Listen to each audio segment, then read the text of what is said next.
नमस्कार जय दोस्तों, स्वागत है एक बार फिर से आपका आप यूट्यूब चैनल स्टडी नेट पर। दोस्तों, जैसा कि लगातार अतिथि शिक्षकों की समस्याओं का समाधान दिया जा रहा है, लेकिन एक तरफ देखें तो जहां अतिथि शिक्षकों को इस प्रकार की समस्याएं देखने को मिल रही है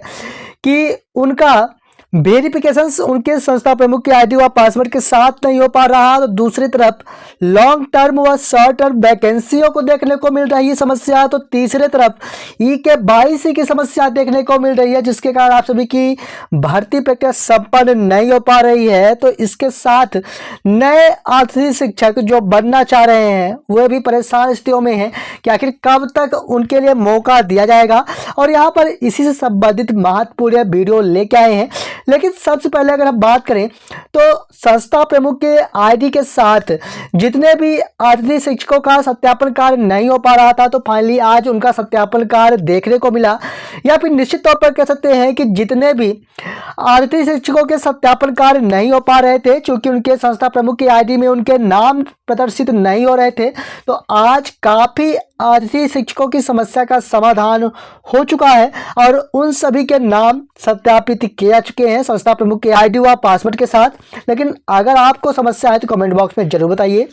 साथ में EK-22C के बारे में बात करें तो EK-22C को लेकर समस्या देखने को मिल रही है, तो फाइनली आप अपना EK-22C कर सकते हैं। इसके लिए हमने आपको वीडियो दे रखा है, लेकिन वैकेंसियां होने की स्थिति में ही आप ज्वाइनिंग प्रक्रिया में भाग ले पाएंगे। और जैसा कि इस बार जो रिक्तियां हैं वह इस प्रकार से अपडेट की जा रही है कि छात्र संख्या के आधार पर, जो कि समग्र आईडी से जितने भी छात्र मैप्ड हैं और उन्हीं छात्रों के आधार पर आप सभी की रिक्तियां लगातार प्रदर्शित की जा रही है पोर्टल पर। यानी जो वैकेंसियां हैं वह छात्र संख्या के आधार पर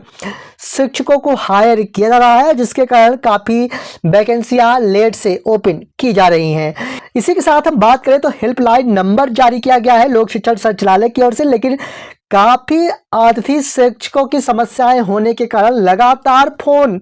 ट्राई किया जा रहा है, जिसके वजह से आप सभी फोन नहीं लगा पा रहे हैं। तो लगातार आप प्रयास जारी रखें, निश्चित तौर पर आप समस्या का समाधान हेल्पलाइन नंबर के माध्यम से पा पाएंगे। साथ में लगातार परेशान स्थितियों में चल रहे थे कि आखिरकार तिथियों में वृद्धि की जाएगी अथवा नहीं, तो फाइनली यहाँ पर लोक शिक्षण संचालय की ओर से 16/8/2024 की स्थिति में आप सभी के ज्वाइनिंग को लेकर यहाँ पर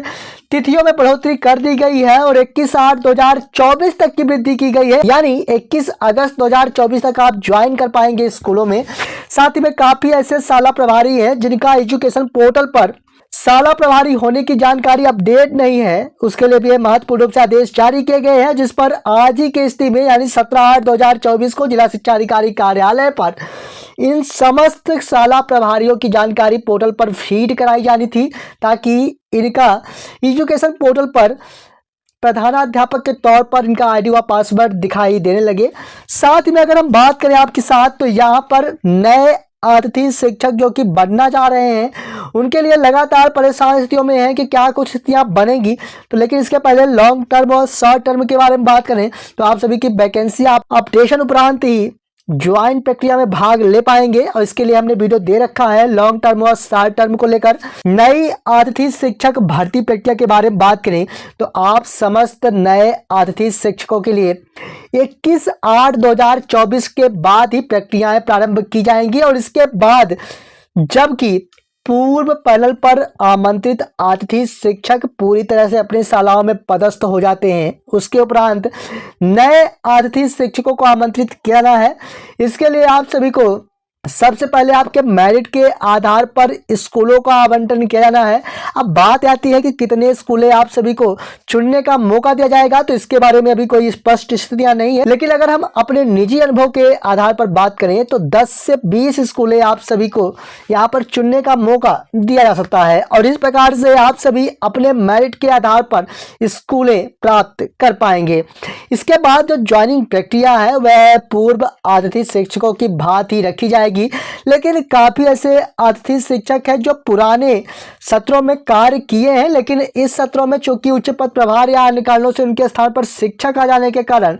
उनका जो पैनल है अब अपडेटेड नहीं है। यानी अगर आप दूसरे पैनल पर जाकर नियुक्ति प्रक्रिया में भाग लेंगे या फिर नए अतिथि शिक्षकों के लिए आवेदन प्रक्रिया में भाग लेंगे, तो आपका कहना है कि चूंकि आप सभी का पुराना पैनल ही फीड है और जब तक वह पैनल फीड है तो आपके आईडी व पासवर्ड में दूसरी स्कूलें नहीं दिख रही हैं, तो मैं आपको बता दूं कि जब इस पर प्रक्रिया प्रारंभ की जाएगी तो नए तर्ज पर आप सभी को आमंत्रण संबंधी पोर्टल पर अपडेशन देखने को मिलेगा। फाइनली कहना यह है कि नए अतिथि शिक्षकों को भी परेशान होने की आवश्यकता नहीं है। आप समस्त अतिथि शिक्षकों के लिए एक संशोधित आदेश जारी किए जाने के पूर्णतः आसार दिखाई दे रहे हैं, जिस पर आपको स्कूलें आवंटित की जाएंगी आपके चॉइस फिलिंग के आधार पर, आपके स्कोर कार्ड के मेरिट के आधार पर, और इसके उपरांत आप सभी को स्कूलों में सेवाएं दे जाने का मौका दिया जाएगा। तो यही कुछ प्रक्रियाएं हैं जो देखने को मिल रही हैं। और भी अगर आपको कोई कीमती सुझाव है या समस्या है तो कमेंट बॉक्स में जरूर बताइए, क्योंकि स्टडी नीड्स एक मात्र ऐसा प्लेटफॉर्म जहाँ पर आप तक सही अपडेट्स ही दी जाती है। मिलेंगे आप संबंधित एक और नई वीडियो के साथ, तब तक के लिए धन्यवाद।